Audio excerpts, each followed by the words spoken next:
Bienvenue pour cette nouvelle exploration. Aujourd'hui, on plonge dans un sujet incontournable pour les marques cosmétiques qui visent l'Europe. Surtout celles du segment premium.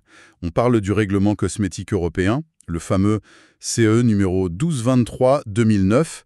On va s'appuyer sur des analyses issues d'un document qui traite justement de ce règlement pour le haut de gamme, peut-être en lien avec Carmel Cosmetic Labs. L'objectif, comprendre ce qu'il exige vraiment. Les défis, bien sûr, mais aussi les opportunités. Parce que, soyons clairs, ce n'est pas juste de la paperasse. C'est la base pour la sécurité, la confiance et, au fond, la valeur de la marque. Alors, commençons par les bases. Ce règlement, CE numéro 1223-2009, c'est quoi exactement? Il date de juillet 2013, c'est ça? Et son but, c'est avant tout de protéger la santé humaine, à un niveau élevé. Tout à fait.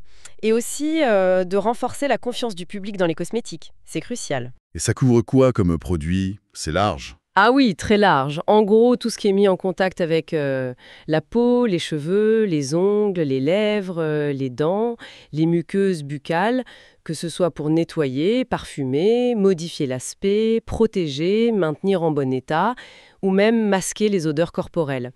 Donc oui, c'est vraiment vaste. D'accord. La portée est énorme. Elle l'est. Et il faut bien comprendre que ce n'est pas juste du jargon juridique, loin de là. C'est la clé, la condition sine qua non pour accéder au marché européen. Pour une marque premium, c'est même plus que ça. C'est un gage de crédibilité, un argument commercial fort. Les distributeurs sont sensibles? Ah oui, énormément, hein. Pharmacies, grands magasins, e-commerçants spécialisés, ils sont devenus très, très regardants. Ils veulent une conformité totale avant de référencer quoi que ce soit. Sans ce passeport réglementaire, comme on pourrait dire, la porte de l'Europe reste fermée. C'est aussi simple que ça. C'est clair, c'est le ticket d'entrée obligatoire.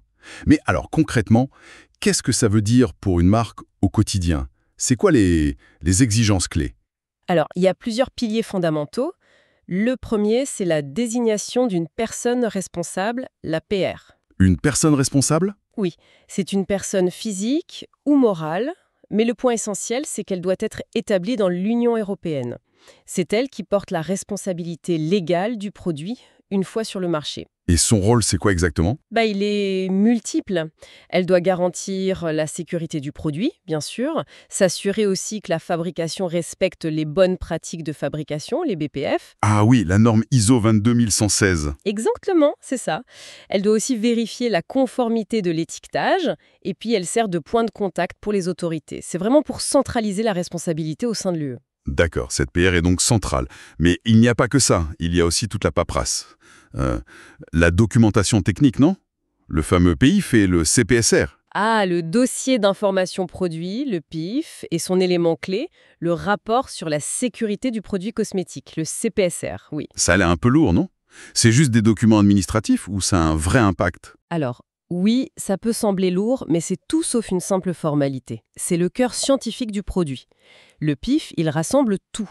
La formule exacte, comment c'est fabriqué, les tests de stabilité, de compatibilité entre la formule et le packaging.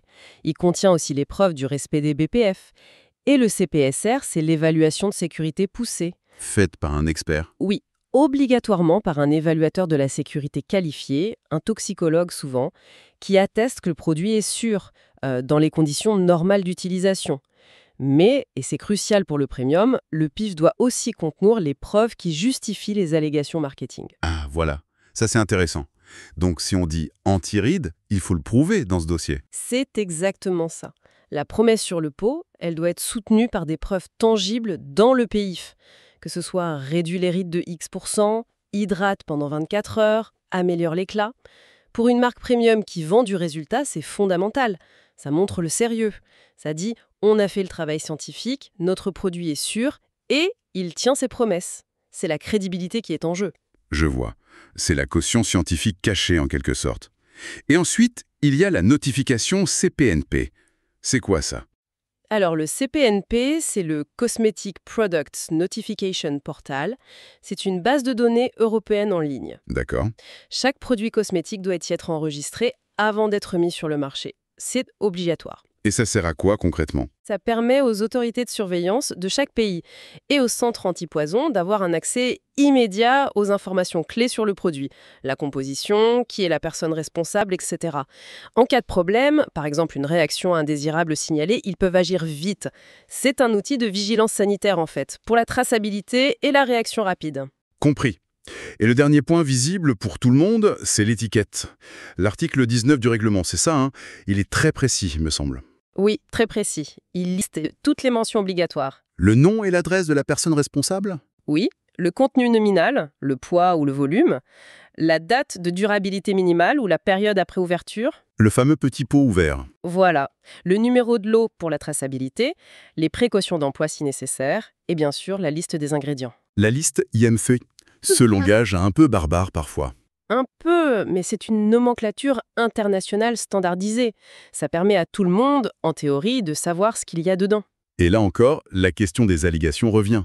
Ce qu'on écrit sur l'emballage doit être justifié. Tout à fait. Et c'est un point crucial. Toute allégation, que ce soit anti-âge, bio, testé sous contrôle dermato, éclaircissant, vegan, tout doit pouvoir être prouvé. Et ça, c'est un vrai challenge. Prouver scientifiquement un effet bonne mine ou un teint lumineux, ça demande des tests, des protocoles sérieux, parfois coûteux. Mais c'est essentiel pour le premium, j'imagine. Absolument. Le consommateur paye pour un résultat, pas juste pour un rêve. Donc ce règlement pousse les marques à être honnêtes, scientifiquement parlant. Celles qui investissent vraiment dans la R&D et les tests peuvent le valoriser. Ce qui est un peu fou, c'est que ce règlement, il n'est pas figé, il évolue tout le temps, non? Oui, et c'est là que ça se corse encore un peu. C'est un texte vivant. Il s'adapte aux nouvelles connaissances scientifiques, aux préoccupations de société.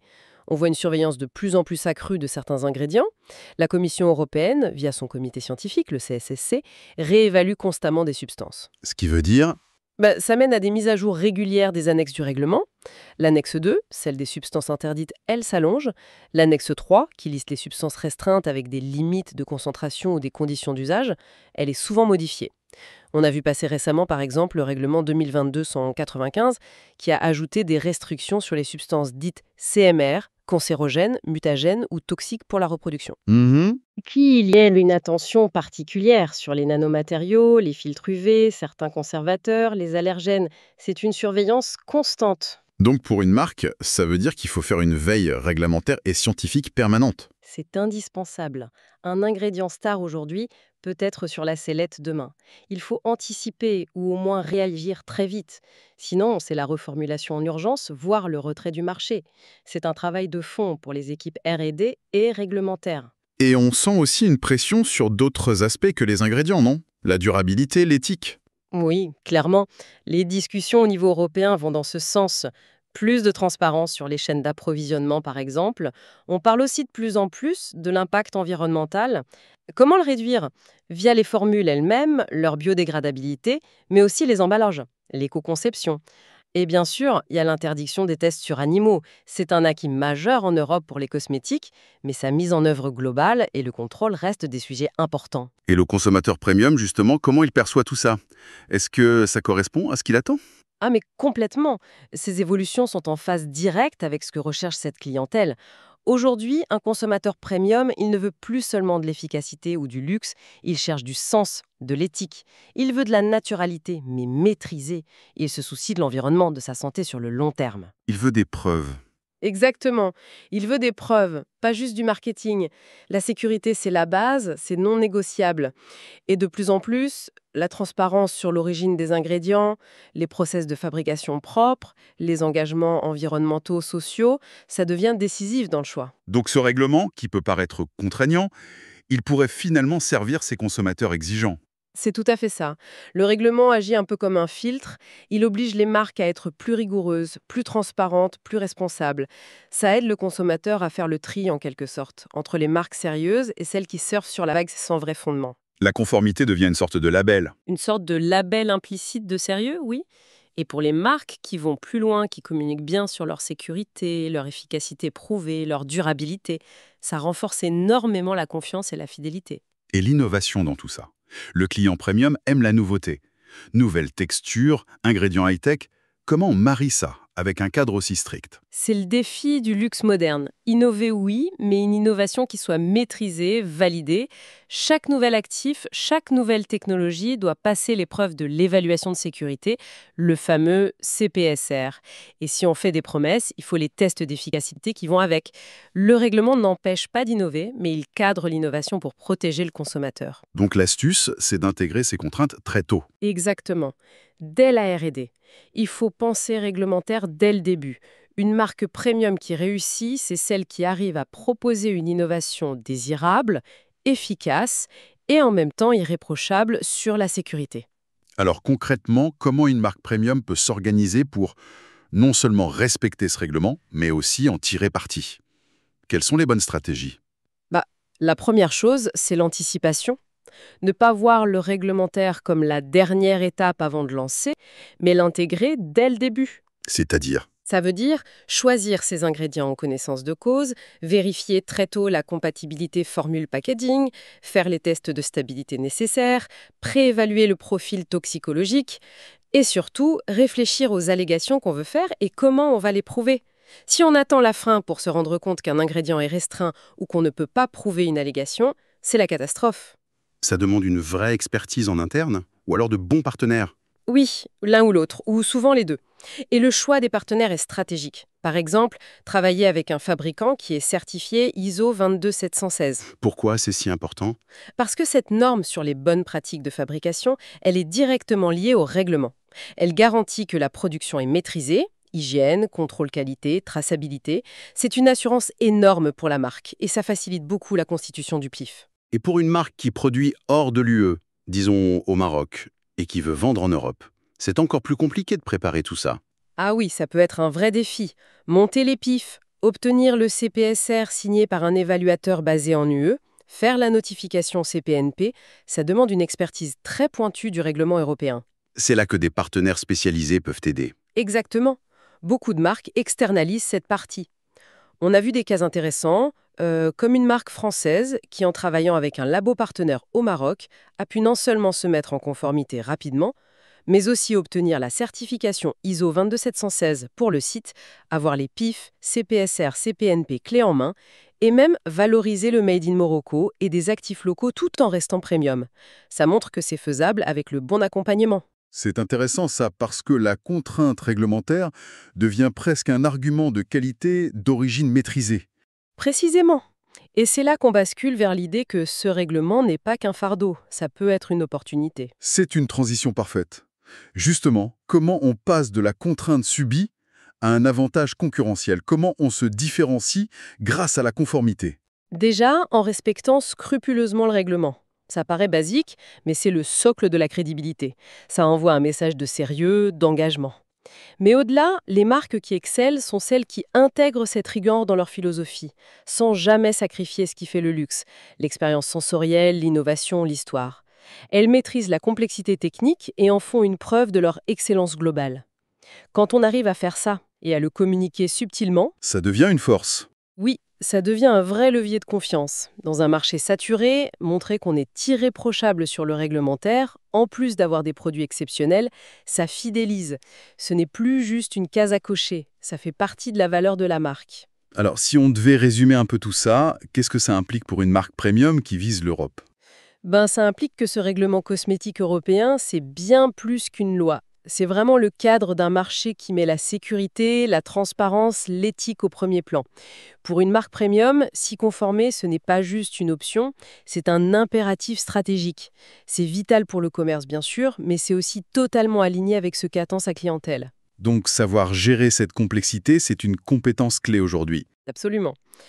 Et maîtriser ça, même si c'est exigeant, c'est un investissement. Ça montre le sérieux, la rigueur, l'engagement envers les clients et les plus hauts standards. C'est un défi, c'est sûr, mais un défi qui, une fois relevé, peut-être avec de l'aide spécialisée, devient un avantage solide, durable, difficile à copier. Très bien. Et pour finir, comme d'habitude, une petite question pour prolonger la réflexion. On a vu que la conformité, c'est la base, le prérequis. Mais si tout le monde doit être conforme, comment les marques premium peuvent-elles aller plus loin? Comment communiquer de façon vraiment percutante, innovante et authentique sur la sécurité et l'éthique pour vraiment sortir du lot dans ce marché où les messages sont si nombreux?